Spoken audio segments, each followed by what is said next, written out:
The government executed Wesley Purkey this morning, more than 12 hours after the scheduled time. The Department of Justice says Purkey raped and murdered Jennifer Long in 1998. Then he dismembered her body. She was 16. Purkey's attorneys had argued that he should not be executed. They say he suffered from dementia or Alzheimer's disease and could no longer understand why he was being executed. News 10's Heather Good was among several witnesses who sat and waited to see Purkey's execution through. There was legal back and forth all day yesterday and today. New for you now at 5. News 10's Aaliyah Blackburn walks us through Heather's experience. For News 10's Heather Good, the story of Wesley Purkey's execution starts just before 5 p.m. Wednesday. She made her way back to federal prison grounds to check in as a media witness.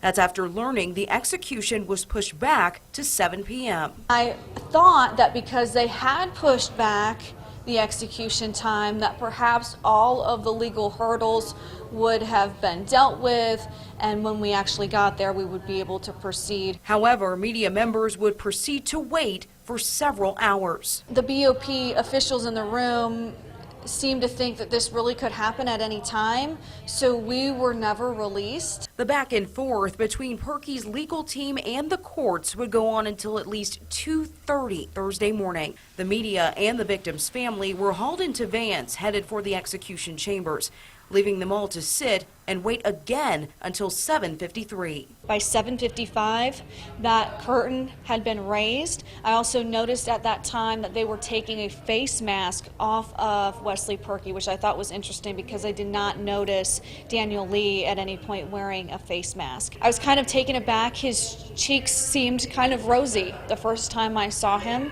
And then obviously as the execution took place and he eventually died, you saw that color leave his face. Just before fading away on the gurney, Heather says it was a change from Daniel Lee's execution.